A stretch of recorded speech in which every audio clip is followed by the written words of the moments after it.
Well, hello and welcome to this month's live critique. Hope you're all doing well and welcome to the show, guys. How have you all been doing? Good. Hey, Paul. Hey, Tom. I do. All right, mate. Those How's it going? sunglasses on the top of your hat, they look really essential for some nighttime. For indoor use. I know. I always forget they're on my head. To be fair, Oh, shit.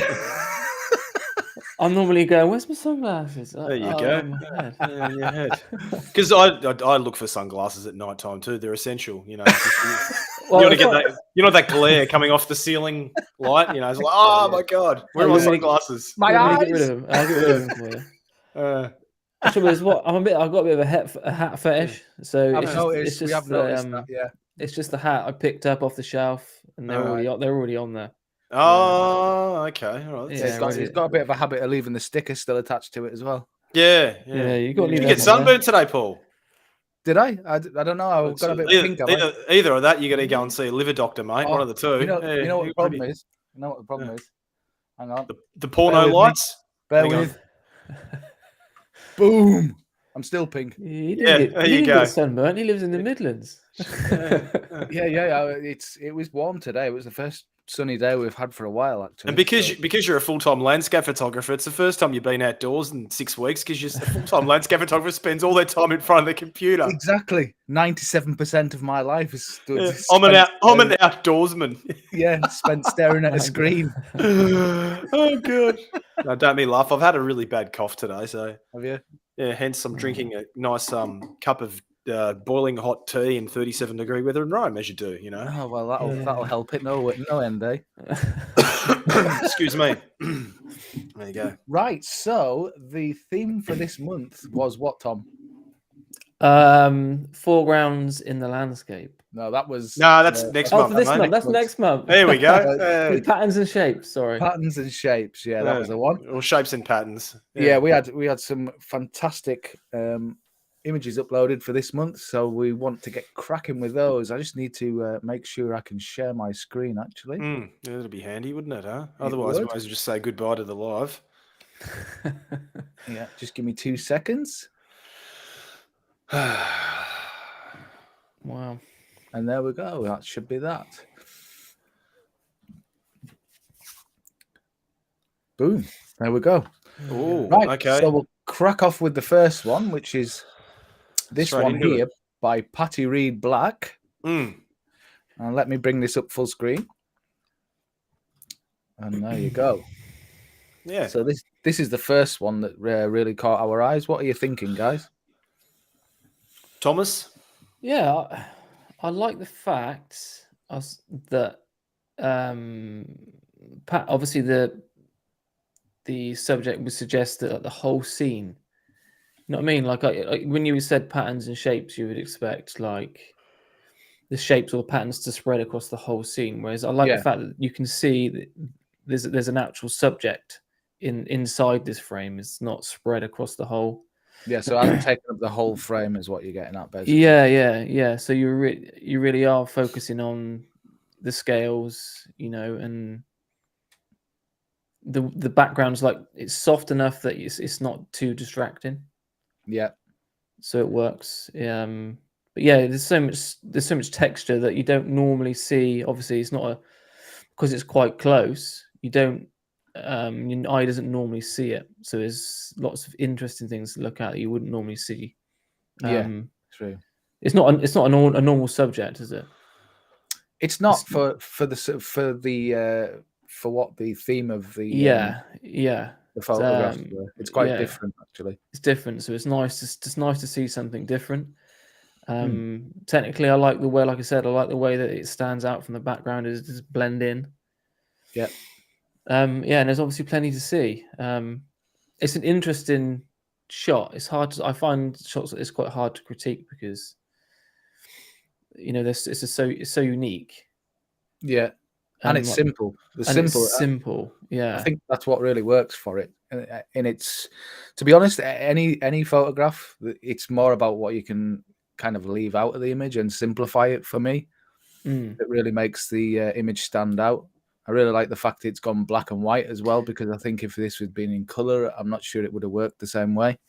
No, it wouldn't have worked as well, because obviously you don't know what. I'm assuming the background would be very colourful. And again, going back to what I said a minute ago with it standing out, the subject would have blended in too much. Yeah, for sure. To the background, I'm assuming. But yeah, I like the way that it sort of the snake curls in from the top down. Yeah.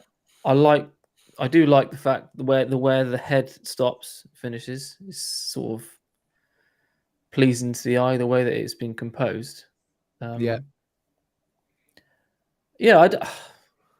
it's hard for me because one of these shots, because it's very central, isn't it? Well, it is.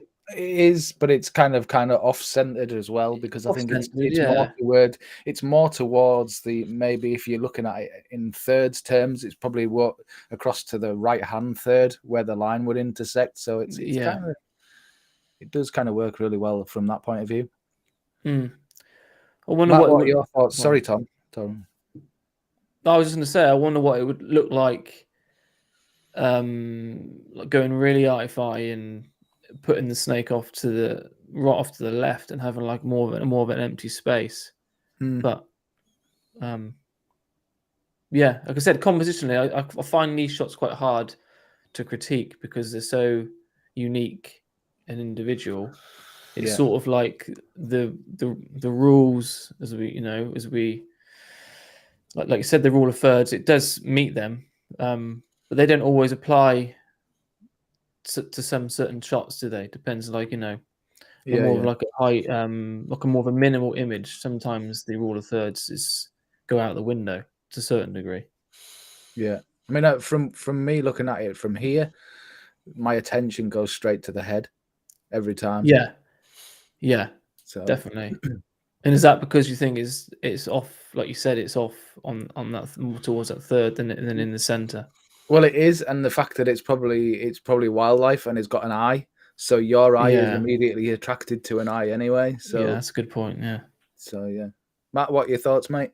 Yeah, I love the composition. That's what I was attracted to in the first place.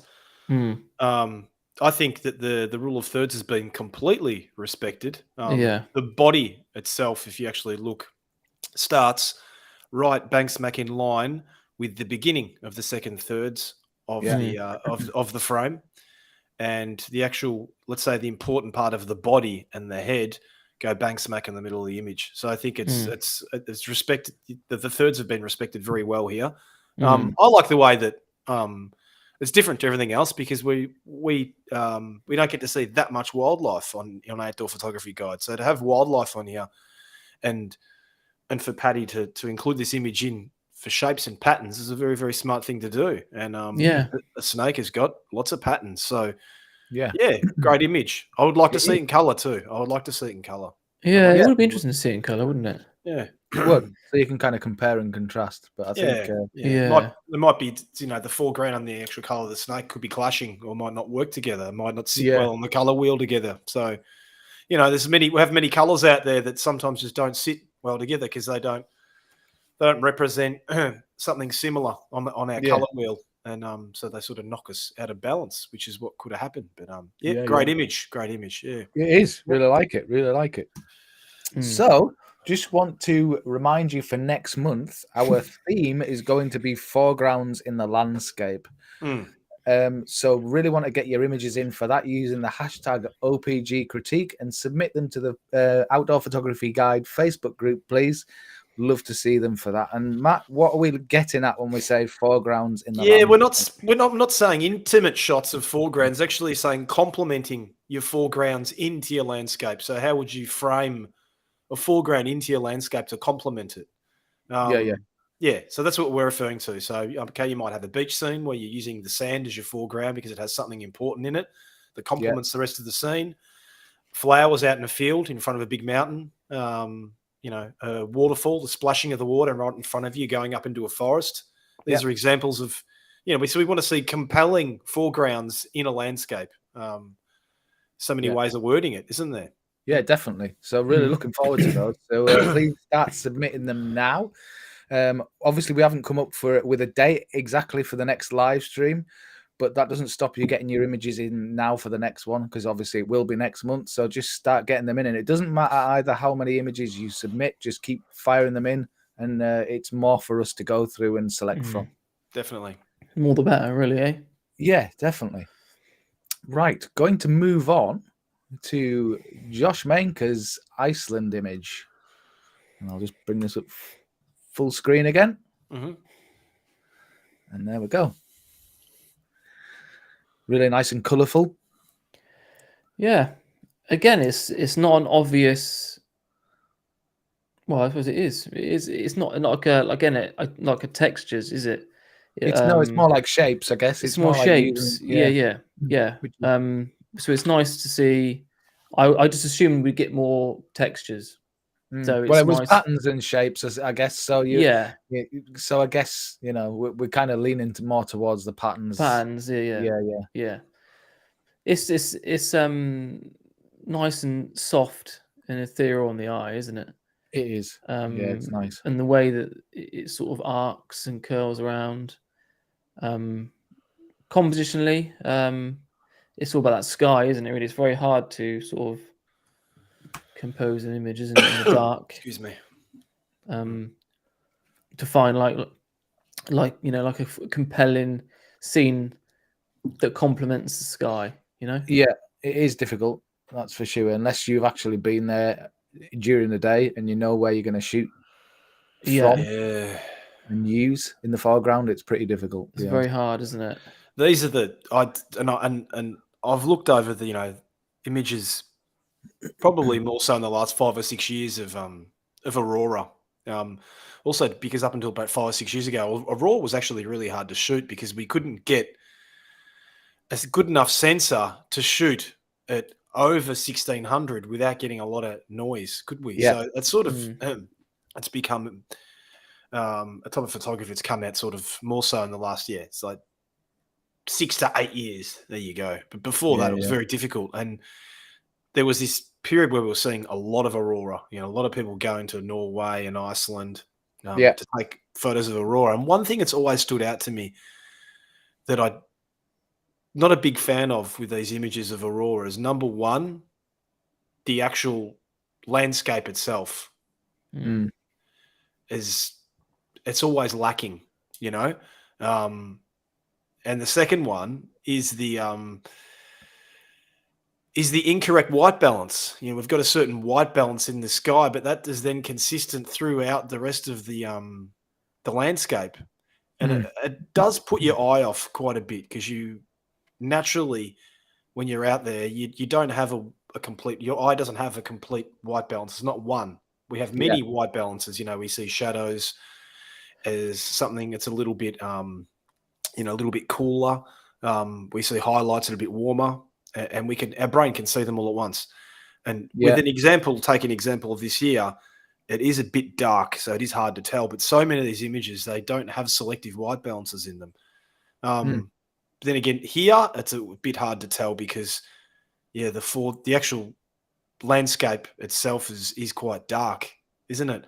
It is, yeah. I probably would have liked to have seen maybe Josh. Hi, Josh. Anyway, mate, if you're listening, hope you're well. Would have been nice to see maybe, opening your shadows up a little bit more. I don't know if that was possible because I'm assuming you probably took this image at 3200 ISO. If you could, if you want to write down in the chat here, if you're listening, if it was taken. He is listening. He's watching. He was saying, I'll just catch up on these messages quickly. Angel says it looks like there is a fish shape in the sky. Very cool. Yeah, I see that one. Yeah. Which is kind of up and around here. Yeah. And Josh says the sun was still setting off to the west, adding a little bit of extra colour. There you go. You can see that just over there. You can. Yeah. Look, you've captured the shapes in this aurora is beautiful, and I like the way that it streams up into the left-hand corner of the frame. It's got a really nice balance about it. But it'd be interesting to see what this would look like just with a bit more exposure in your in the landscape, especially in that sandy area, I think. Yeah, because obviously the bit off in the distance is going to be into quite a lot of shade anyway, and into shadow. Yeah, but your immediate foreground would be nice to see if you could get a little bit more out of it. Yeah. I like it though. It's got loads of lovely patterns and shapes going on in the sky, definitely. And that does. And the way that the bay leads kind of left to right as well works really nicely. Yeah, it does. Yeah, it's nicely balanced. I really like it. Yeah. On you, Josh. Yeah, well done, mate. Nice one. Yeah, nice one for getting out there as well. It's not it's what it's all about, eh? Yeah. Well, if you're not there, you don't get the shot. That's exactly that's definitely. Right. So, just want to remind you again for next month, our subject is going to be foregrounds in the landscape. If you could submit your images to the official Outdoor Photography Guide Facebook group using the hashtag OPG critique. We can't wait to see them and start uploading them now. Right, into the next image. Oh. Which is by Brian Nicholson in Allenmouth, Northumberland, not far from where I was born. There you go. Yeah. We know this image quite well, don't we, Paul? Yeah, I've taken lots of these, and so have you, I think. Yeah. You think? You think? You think? You think? I was blown away when I saw this pattern in the sand for the very first time, and it happened. Actually, I'd never seen it before. I'd seen it for the first time when I was at home last year, and Right. I read up about it, and it's actually a phenomena. Right. Okay. How it actually happens. It's all about how the gas within the sand and the different components of the sands, the lighter sand, the heavier sand, together with the tide, and just the correct amount of suction out of the tide, creates these gas pockets that then create this pattern. And they do look like trees. And sometimes you'd be lucky enough you can get a whole entire beach full of them. And it's so beautiful to see. So we couldn't knock up to put this one on here tonight. I mean, look at the patterns and shapes in that, mate. That's nature at its best, isn't it?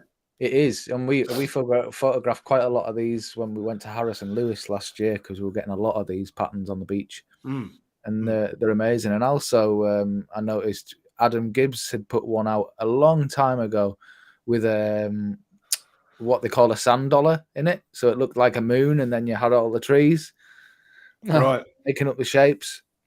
Incredible. Yeah, they look amazing, and they really stand out really well because it's quite a contrasty image. They take quite a bit of contrast to actually bring out the shapes and patterns in these images. Yeah. That was what I was going to say. Actually, the edit really is so important, isn't it, with a shot like this? It is, because otherwise you actually lose it, especially in sand. It's quite lose, because obviously the furthest part and the highest part and the lowest part there isn't that great, is it? So a distance. So they do require a bit of work to really make them pop, and Brian has done a spot on job with that. Sorry, mate. I was just going to say, I know he's had some help with the low light, flashing across the sand. Yeah, but still, it's not an easy shot to edit and make it look compelling like this does. And it's nice to actually see that he's kind of put it off at an angle, because a lot of these shots you do tend to want to kind of put upright, make them look like trees. Yeah, of course you do. Yeah, it's nice to see actually off at an angle, just because it makes it look completely different. Yeah. I think one thing with this image, because it is so close in, and it's just one small section of this. There is a name for it. I was looking for my phone now, I couldn't find it. If anyone knows the name of this phenomenon, tell us. There is actual name for it. Anyway, what I want to say was the fact that he is closer in. What's happened is that you're closer in, and this sand, it's not fine sand. It's very grainier sand, isn't it? Yeah, of course. It's like grit. Yeah, it is. And because of that, because you've got more of that sand a bit closer up to you, it does take away from the actual pattern itself slightly. I think being a little bit further back, the sand itself will reduce in size, and you could see the pattern a little bit more. Being so close up to it is sort of, they're not easy shots to take, because anyone who's taken these shots before doesn't have experience taking these, because you're not going to see them very often in your life. No. I've seen them once, and I don't know. The time that I actually saw it was on a beach in Australia, and the sand, it was this very fine light grey sand. And what had happened was, behind me there's a river, so the river water was rushing in, and the deposits that were causing the river to actually mix with that sand created the gas, and it sunk down. And that was just a freak thing. It just happened then because the tide was coming at the same time. So who sees them for the first time doesn't know how to approach them, because you're not going to come across them often, you know. Yeah, and exactly. They work in different ways as well. The ones in Harrison Lewis, for example, were created because you had like white sands, and then you had coal deposits, sea coal deposits, and those black grains were kind of making these patterns really stand out because the black grains were washing into the feather shapes. It's just different on every beach you go to when you actually see them. Yeah, I would imagine, because obviously I lived in Cornwall for 10 years, and we used to get them quite a bit here and there, but because Matt, we had a river, an estuary meeting the sea as well, which does help, doesn't it? But our sand was quite coarse, this. Yeah. But I would imagine if you had like more of a finer sandy beach, it would be even harder. You know, I don't know whether they would even. Or if they did they wouldn't hang around for very long, obviously, if they, you know what I mean? Yeah. I think you need that sort of coarseness in it to make it work. Yeah. But I think you are right, Matt. I think the closer you go in with a shot like this, the less places there is to hide. You know what I mean? Yeah. On the edit. But like you could, if you give it a bit more breathing room, your eyes, there's a bit more to look at. Whereas going a bit closer in, you are putting all your eggs in one basket. But yeah, it loses its impacts a little bit. Yeah, a little bit. But I love the way that it's been composed, the way you use light. Definitely different. That's for sure. Yeah, nice, real nice. I just want to catch up on the messages as well. Josh adds this was ISO 1600, but on an f1.4 lens with 1 second exposure. The compromise with a 1 second exposure is lack of shadow detail. What do you mean by that, Josh? With the image, the compromise with the 1 second exposure is a lack of shadow detail. Maybe it's noise introduced. I don't know. Look, just sorry to go back to that. Sorry that we're jumping back and forth. That's all right. I tell you what, I'll go back to that image so it's irrelevant again. Yeah. So at 1600, I would be surprised if you couldn't recover a lot of that shadow detail. It's not about your exposure time. It's about the information that the sensors actually captured. If you haven't clipped your shadows, you should be able to get quite a fair bit back. 1600 these days is quite a good ISO, especially with the camera you're shooting with now too, mate. He's got a Sony, hasn't he, Josh? Yeah, and one of the later ones. So it should mean he should be able to go up to 6400 or somewhere 6400 like that easily. Well, easily. Look, what cameras are coming out with now? So the sensors that are coming on the market right now, you can seriously shoot at 3200 with literally ISO-free images. It's incredible. It's hard to even tell between 100 and 1600 now on these new sensors. So go back and have a look at it, mate, if you get a chance. Anyway. Yeah, for sure. Right, I'll just come out of that again and go back to Brian's. Yeah, lovely shot, mate. Fantastic, and nice to see it off at a different angle as well. Yeah, I really like that. Really right on my street, that, Brian. Well done.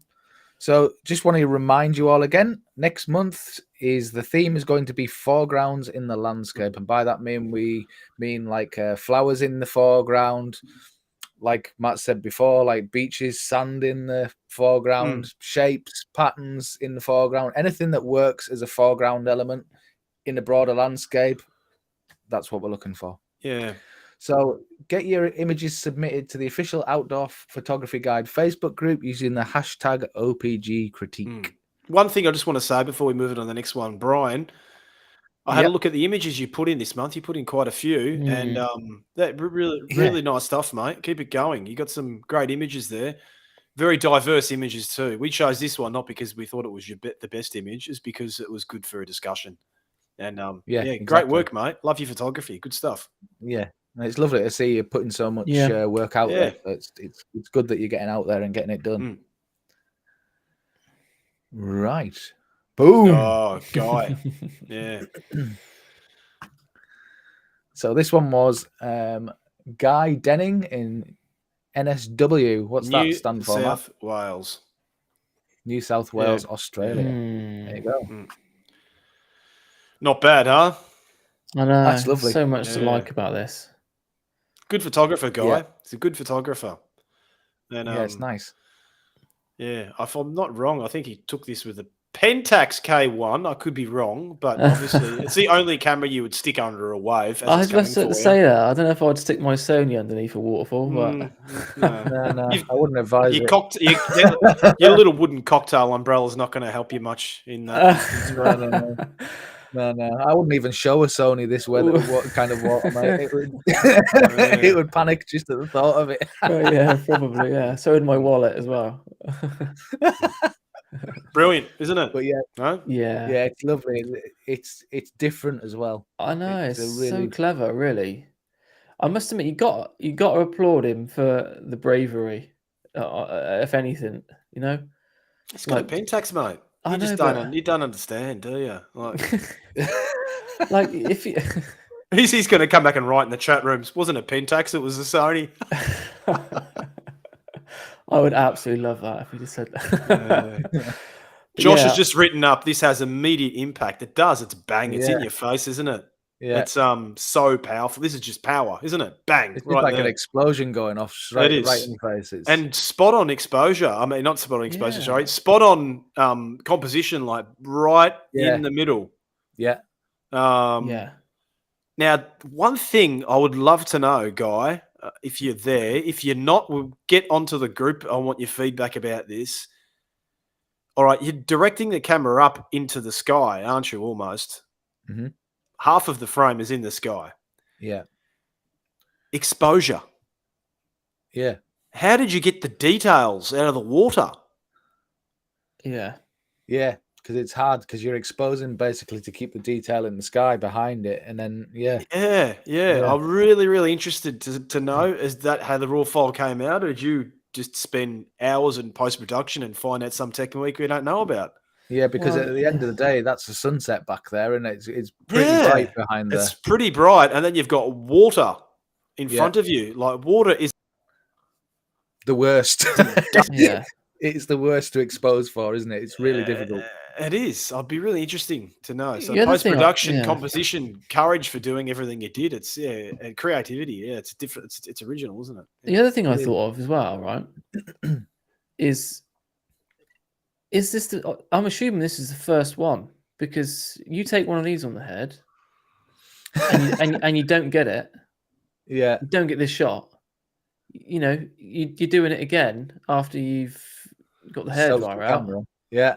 And then you've got water spots and all kinds of stuff all over your lens. We know what salt water's like. Yeah, you know what I mean. Like to do this and grab it under that, and potentially have to do it first time. You know, or he did it by mistake. The wave was bigger than what he thought it would be. He had his 2-second timer on, and bang, it just happened. And that was the end of that. And that was the end of that. Yeah. But I really like the fact that he's shooting right towards the sun with it, and it's backlit, so the backlighting really stands out, doesn't it? Yeah, really makes that water pop. Certainly does. Yeah, amazing. I can't really critique that in like you said, in a way, a constructive way, other than what a shot, really. Oh well, that's critiquing, isn't it? For me, you know, it's there's not much to critique about it. What are your thoughts? Just want to point out, you know what I'm like. Critique or take the piss or find something that you don't like in the image. Yeah. That's not what critiquing is. Over to the left here. This little tiny triangle of water. Yeah. Would that have bothered you enough to take it out? Yeah, I would have taken it out. Yeah, it would have bothered me enough to take it out. Yeah. That's true. Yeah. That's the only criticism I've got of the whole image, is that tiny little thing over there would annoy me. You know what I would have done? I would have corrected my horizon up a little bit more and sort of brought the left-hand side up a tad higher and then cropped out that triangle on the side. Yeah. Just to give it an even balance throughout, almost like a perfect U shape, you know? Yeah. Just slightly. Yeah. Because I suppose, obviously, because you can't really see the true horizon, you can pretty much get away with doing whatever you want, can't you? Yeah. Yeah. Yep. You know, no one's going to say, "Oh, yeah, that's Well, that's true." Yeah. No, that little bit of water is suggesting on that side that it is slightly going up. Yeah. Oh, yeah. I'm You just see it? saying. Yeah, definitely. Yeah, I But do agree with you. Yeah, I'm just mean like if you'd have already cropped that out, you can't really tell. you wouldn't know. Yeah, Yeah. that's right. Yeah, good image. Good stuff, mate. It's lovely. Yeah, Yep. yeah, completely different and really. That's the good thing about this month. There's been some really unique images and a lot of creativity behind them. It's because I told a lot of photographers from the outside to come in and I'd pay them. Oh, is that what it is? Yeah. Yeah, you're going to be very broke, mate. He's Australian, I suppose. That does kind of back up what he's just said, doesn't it? Yeah, it's lovely image, that guy. Fantastic. So next month, just want to remind you again, foregrounds in the landscape is going to be the theme.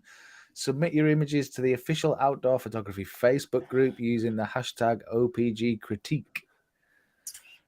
And next one is Damien Amor at Hackpen Hill in Wiltshire, your neck of the woods, mate. Yeah, that is Hackpen Hill. Is about 20 minutes from my house. This area is a lot of farmland. Well, it's all farmland pretty much. And a lot of aliens by the look of it. A lot of aliens. Crop circles are a massive thing in Wiltshire where I live. Really? Okay. Yeah. I'm pretty sure there's championships and competitions as well as illegal crop circling, whatever you want to call it. Is there UFO sightings too, or probably? I don't mix with them sorts, so I'm not in the loop. You don't take LSD, mate. Mix with those sorts because he is one. Yeah, I am one. I don't know. So when you're in the loop, you don't really realize you're in the loop. Yeah, it just becomes a norm. Yeah, your name's not down, you're not coming in, kind of stuff. Yeah, that's it. Yeah, yeah, but yeah, it's yeah. So this I've never seen one like this though. Normally, obviously, a crop circles you do typical circle, and that's it. Yeah. They might have some little things circles around it, but to see like an actual sort of shape, a search or a line, it's it's quite different to the normal what you normally see. Well, you can tell they're definitely man-made ones because they've followed the tracks to go and get a start, haven't they? Let's face it, they've followed the tractor tracks. Yeah, it's very clever, really, when you think about how they make them. Yeah. If that's what you believe. But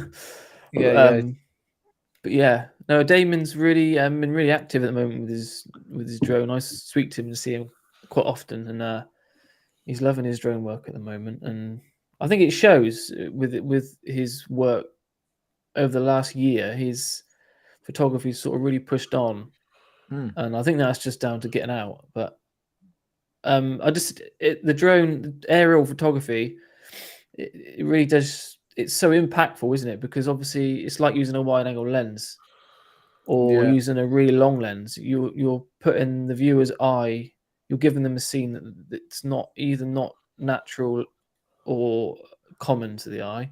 Yeah. So you're already on for a winner in terms of the impact of what you're looking at, because it's not what you normally see. But yeah, the way that it's been, the way that he's positioned the diagonal lines going from corner to corner, it works well. It's quite pleasing to the eye. Obviously, the light and the way that the field is really, really crisp helps. But yeah, I like the way that he's composed it. Yeah, it's nice and it's a unique shape. Unique, very unique. Yeah, very unique, very vibrant. Yeah, it's very abstract, and it's a shot that some people will probably 50-50 people will like, and 50-50 people think don't really know what it is. You know what I mean? It's one of them Marmite sort of images, but then that's what makes you an individual. And I think if it adds that sort of sense of what is it, it does draw your attention in more. Yeah. It's really impactful that if you're kind of giving that either sense of mystery or you're leaving something to the imagination, it really does hold your attention a lot more. At first glance, you wouldn't really know what it was, would you? No. You wouldn't know that that's a field. At first glance, maybe not. Which might stop you in your tracks, hopefully. Yeah, there's plenty to look at and delve into, isn't there? Even though there isn't a lot in the image. Yeah, well, again, it's simple. It's simple, isn't it? It's the simple image is the one that that's what abstracts are like, that, aren't they? Abstracts, you should be able to get lost in them, and you've got to try and make up your mind of what you're seeing. Exactly. Yeah, exactly. That's why they're so addictive, aren't they? And to look at, and if you've got the time to look at them, a lot of people don't have the time, do they? Unfortunately, that's how things are with photography these days. People don't have the time to look at your stuff. If they did, no, they don't. If they did, they would come away with saying, well, you know what? I thought that image looked good for the first half a second that I scrolled down on Instagram. It looked impactful, looked awesome. Go back and look at it again. And I guarantee if you look at that image that really looked impactful at the beginning because of the saturation, because of the contrast, or because of the mountain that's been completely dragged out and warped, if you look at it again and look at it closely, you'll start picking things and you'll end up probably saying, you know what? It's actually not a good image at all. Whereas one that's less impactful, if you give it a bit of time, they're usually the ones that you need to sort of put in a gallery and kick back and look at and pretend you're artistic and do this, you know. Stroke your beard. Yeah. You know. I wonder how. I must start. I'll get Damon to put in the comments to see. I wonder how much cleaning up he did, or if he did any in Photoshop Lightroom. I wonder how much was there anything he had to take out, or whether it literally did look that pristine. You know. Yeah.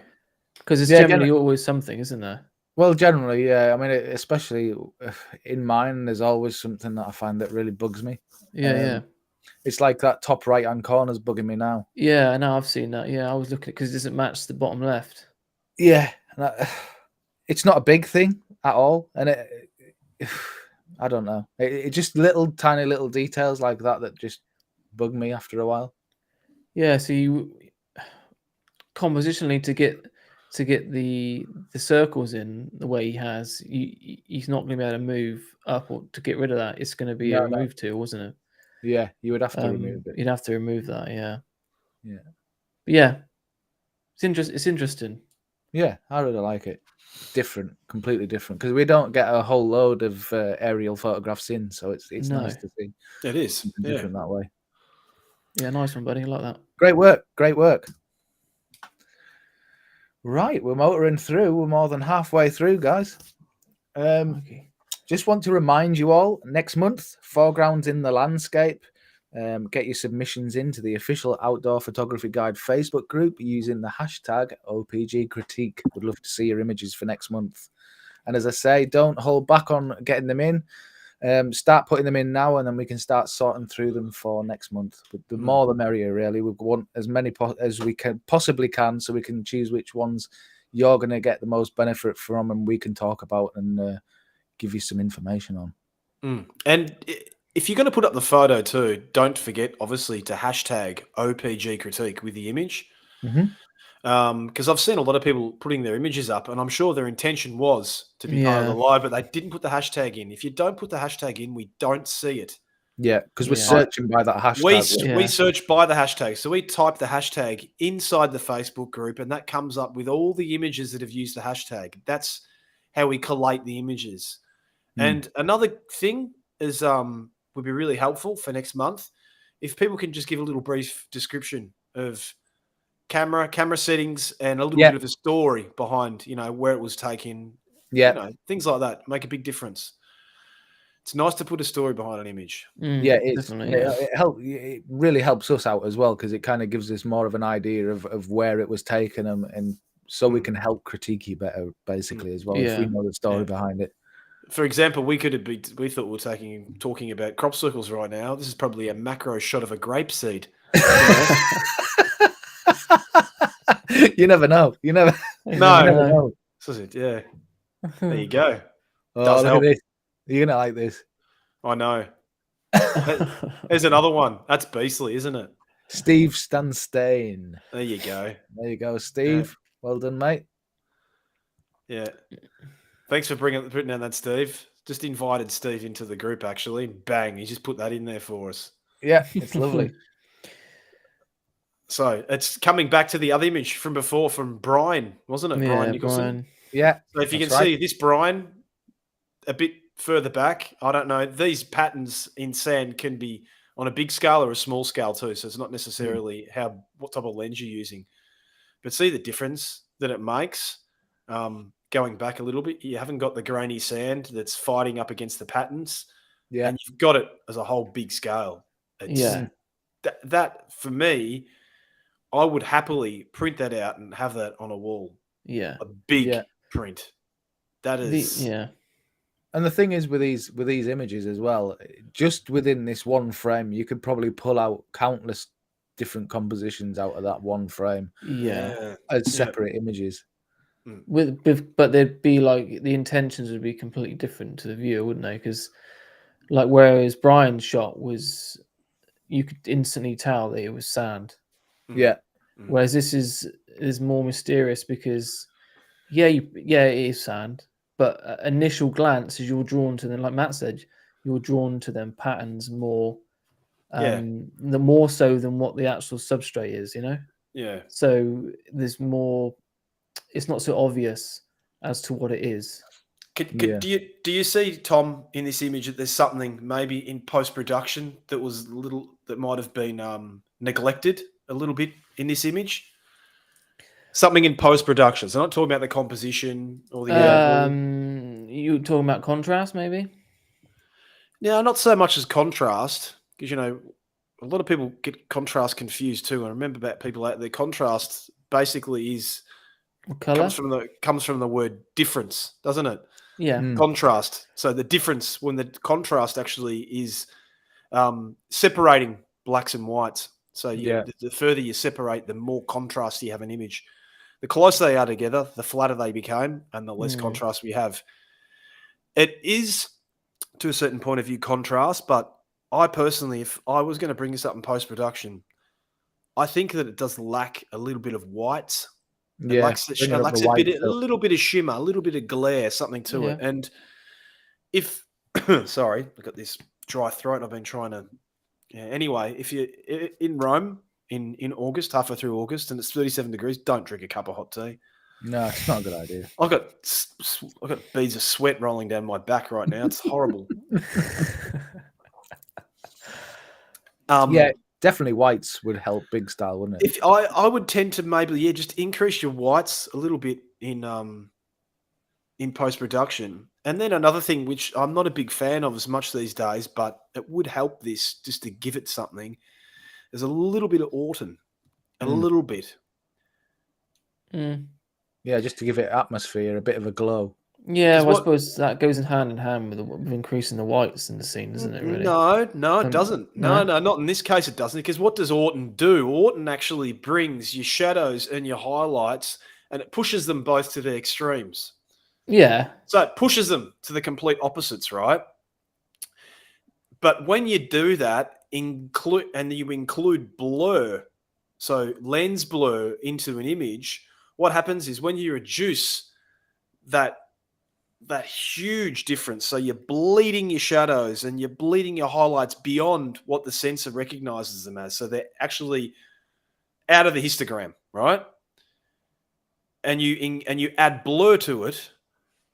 When it'll look like you completely stuffed your image up. But when you reduce your opacity on your slider, what happens is that difference is then bled through your highlights. You got this little tiny bit of bleeding. And I think that little bit of white bleeding, that blurry white bleeding in it, would give it something. Yeah, just very, very subtle.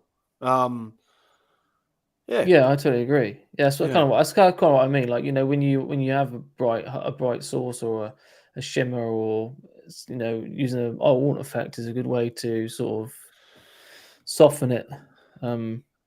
Obviously, and like you said, bleed into your shadows. Yeah, in this case, it's not about softening.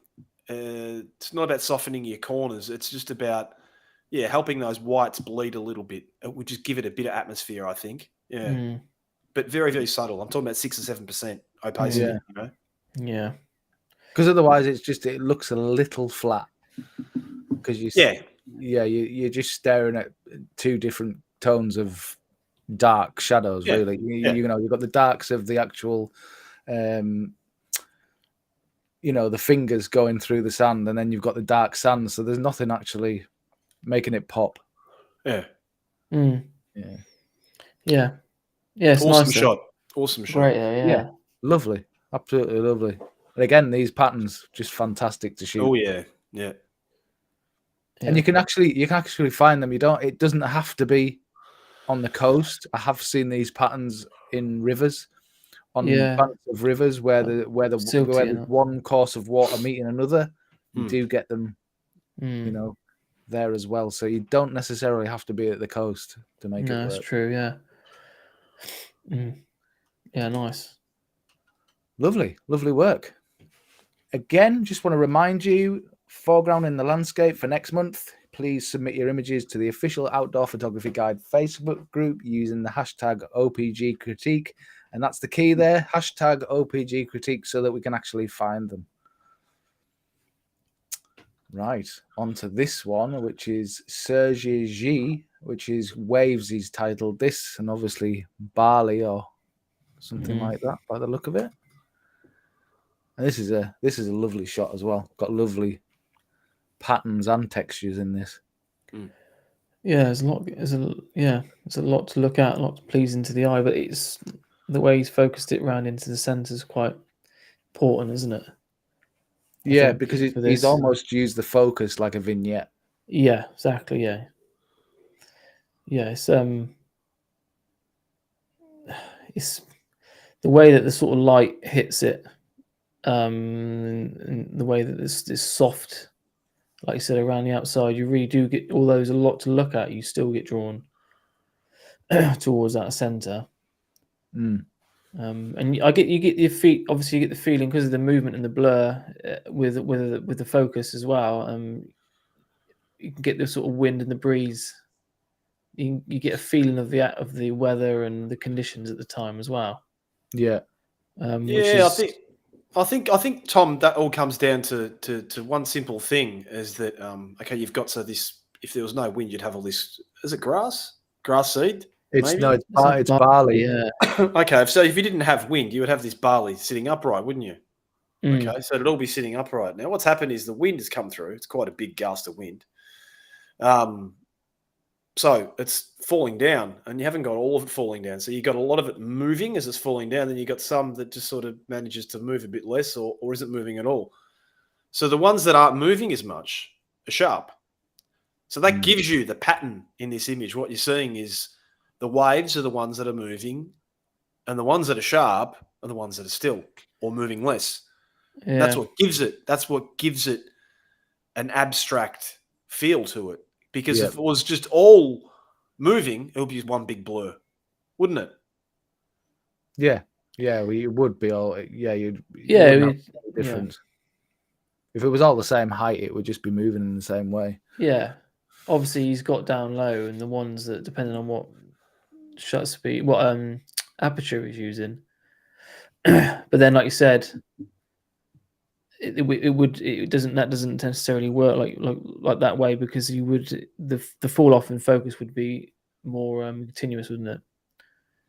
So what you're saying is true. Like the wind. Yeah, I don't think it's much about aperture or anything like that. I think in this case it's just purely the wind. It's the movement. Yeah, it is. Yeah, the stuff that's blowing like mad is out of focus, isn't it? Because you've got not camera movement. You've got subject movement, and obviously things that are moving with a slower shutter speed go blurry.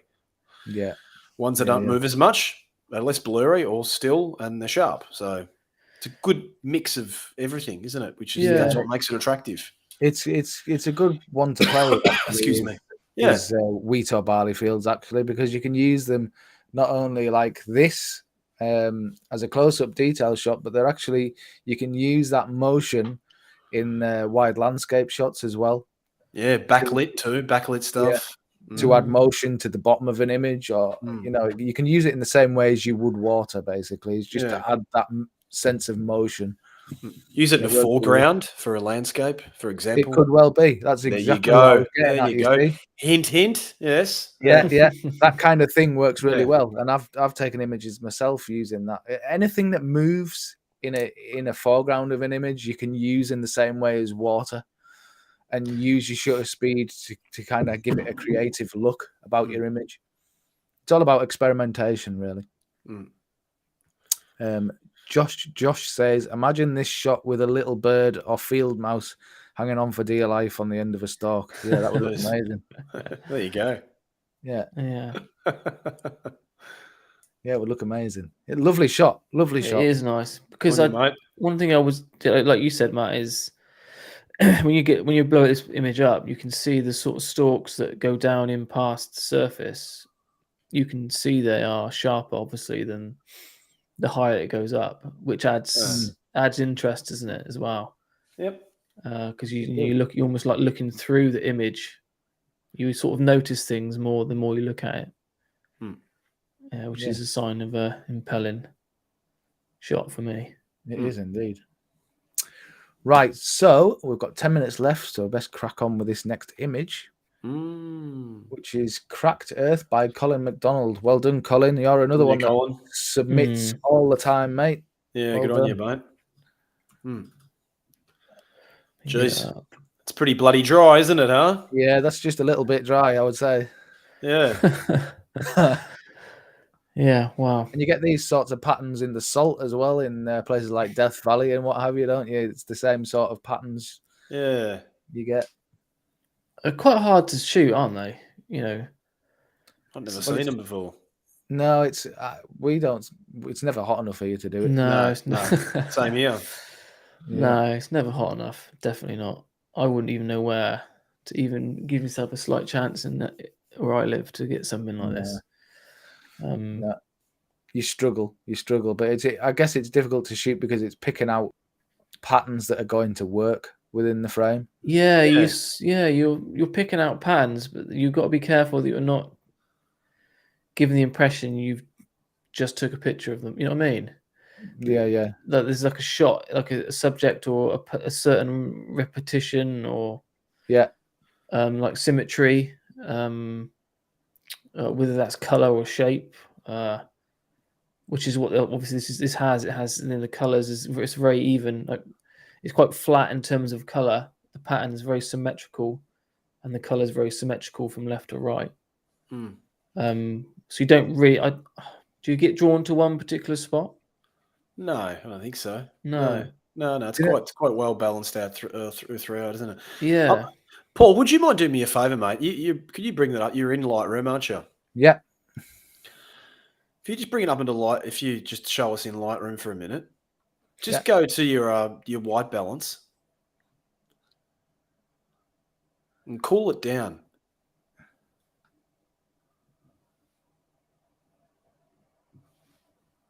So when? Yeah, no, it doesn't do it. No, I think it was good where it was. Yeah. Maybe just a little bit less contrast. A little less of the contrast itself. And a little bit more whites. Just the whites on its own. Too much. Yeah. Start blowing out there. There you go. Yeah, I was thinking maybe it might look a bit nicer, a little bit cooler, but I think that it's pretty good like that. But I just think adding a little bit more white to it crisped it up a little bit. Yeah, just a little dropping off on the contrast, just because in between the cracks it just looked a little bit too brown-ish, a little bit too deep. It just balances out a bit more. Great shot, really. Yeah, I find shots like this. See, I'm looking at it with my eye kind of on this section here. Now, if you look at one certain point in an image like that, you start to see other shapes evolving around it. And then you see a next lot of shapes. It almost swirls around. If you start staring at one particular point, you see lots of different patterns and textures. You're getting all artistic in your old age, Paul, aren't you? Yeah, either that or it's the whiskey. I don't know quite which it is. But that's what I see. That's what I see when I'm looking at a certain point. You do start to see other patterns and shapes developing out of. That's what I think is quite important, that for a shot like this, that it is symmetrical.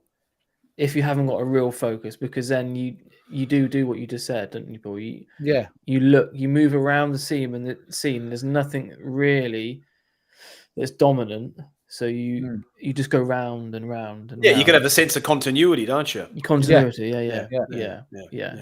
And I think it's like what we referred to before, like if it leaves things to your imagination, then your imagination starts to take over and show you those different patterns and shapes that you wouldn't normally see. Yeah, that's a great image. A shot that, like, the photographer means a lot to the photographer, then it means a lot to everyone, because they all make up their own minds about that. They have their own vision, and they get what individual people get different things out of the image. Then that way, don't they? Yeah, for sure. Yeah. Lovely work. Lovely work. Well done, Colin. Just want to remind you again, for the very last time, Foregrounds in the Landscape is going to be next month's theme. Please get your images submitted to the official Outdoor Photography Guide Facebook group using the hashtag OPG critique. We'd love to see your work. And get submitting those now as soon as possible. The more we can get over this next month means we can delve right into them and find you images that you're going to benefit from. The more we can talk about an image that's actually going to mean something, and we can get across a certain point. That's the whole point of these critiques, is to help you develop your photography. Definitely. Right, very last image, and it's Brian Nicholson again. There you go, Brian. 2 in 1 day, mate. 2 in 1 day, and we couldn't resist with this one, because this is stunning. Yes. Yeah, it's quite fitting for what's going on in Australia at the moment, isn't it? It is, yeah, for sure. Have you seen do you get the news about what's happening in Australia? We don't too much, to be honest. No, we don't too much. Hey, you didn't hear what happened in the little town where my parents live? Town called Lee and Gatha. Yeah. No. Little tiny country town, 2.5 hours out of Melbourne, Lee and Gatha, where the lady, she fed her in-laws and extended family death cap mushrooms. Oh dear. And killed a lot of them. There's only one of them alive still in intensive care. Yeah, so I was just saying, it's just come in at the right time right now. Everyone's talking about mushrooms at the moment. It's going quite global, this story, but just happens to be from the little town where my parents are from. So there you go. All right, there you go. So these aren't death cap mushrooms. These are mycelium, I think they're called. Are you a fungi expert, are you, mate? No, mycena, they're called. That is. It's written in the. Yeah, I'm not that clever. Don't worry. Oh, I was going to say. I do know. Didn't think you were a fun guy. No, a fun guy. That's such a dad joke. I like that. Yeah, it is. Yeah, definitely. Yeah, I love the detail in this shot. It's really nice, really well composed as well, so that he's got those repeating patterns again. Yeah, some photo stacking. It's going on in here. I think you've got to, haven't you, in a shot like this? Yeah. A lot of people don't understand when you're doing macro shots. You think, I'll just use a low f-stop, 2.8, bang, take a shot. Not that way at all. Macro, it's even more important. Front to back focus. You wouldn't think it would be, but it is. Oh, well, because you're right up on an object, aren't you? So I wouldn't be surprised if this is a 5-image stack. Yeah. Oh yeah, definitely. Yeah. It's like we said with this, like we're saying with the sand image. You've got nowhere to hide, so everything has to be nice and sharp. Either that, or he's just taking a photo of a photo. Yeah. I think I'd be tempted to take if I was focus stacking this, I'd probably take a focus point on each one of those mushrooms just to make sure everything was. Yeah, I would say that wouldn't be a bad thing to do. To be fair. Yeah. No, I like it. So much detail there. It's lovely, isn't it? Love the color. Yeah, it's really vivid, isn't it? It really pops. Yeah, it's beautiful, natural orange, isn't it? Yeah. Beautiful shot, mate. Really well done with that. Yeah, it's nice. We couldn't not show it because it's just it's this month's theme down to a T, really. It certainly is. It's not, as we'll say as well, it's very hard to bring the shadows out in something like this, but not too much, but enough. You know what I mean? It's like, because obviously the underside of their mushrooms are dark, and then you got extremes of light there. Yeah, you've got to showcase the depth of those gills, though, don't you? If you take away the shadows, you're gonna not give them any depth, are you? Yeah, definitely. Yeah. Brian says these were high up in a tree. Oh wow! Oh, that makes it a bit easier, I suppose. At least you're not laying down in the mud, Brian. Yeah, exactly. And you could almost. I mean, I know I've seen a few of these shots where people actually light them as well to give them to get rid of that problem with shadows underneath actually lighting from beneath. Yeah, I know. Simon Booth does that, doesn't he? With uses a diffuser. Yeah, you can use like a white card or something like that to pop that light back up in there. Yeah, that's good. Yeah, lay it on the ground, and it will just give you a little bit more soft. Yeah, from below. Yeah, bounce the light around. Fantastic work this month, guys. Well done. Absolutely fantastic. Yeah, no, there's been a lot more sort of intimate abstracts, obviously, with this month too, because obviously it's easier to find a compelling abstract or pattern in a landscape when you're closer into the scene, isn't it? Yeah, definitely. Yeah, it's been great to see the amount of submissions we got this month. It's a really healthy amount, which helps us out big style. The more you can get in, the better it is for us, because it just makes our life so much easier to be able to search through and give you material that's going to help you out. Oh, and it makes it more interesting for the people listening too, doesn't it? Yeah. Well, that's it. Yeah. And hopefully next month with the foregrounds and the landscape as well. It's quite a broad subject, so we should get. Hopefully, fingers crossed, get your images in. We'll get a nice crop as well for next month to talk about. So plenty you can go at for next month. So please submit those images to the official Outdoor Photography Guide Facebook group using the hashtag OPG critique. We can't wait to see them next month. We'll get the date sorted for next month as soon as possible, so you can know when we're going to go live. But in the meantime, please get those images submitted as soon as possible. Thanks very much for joining us, guys. See you on the next one soon. Take care. Bye-bye. Cheers. Bye for now. See you, everybody. See you. Thank you. See Bye. ya.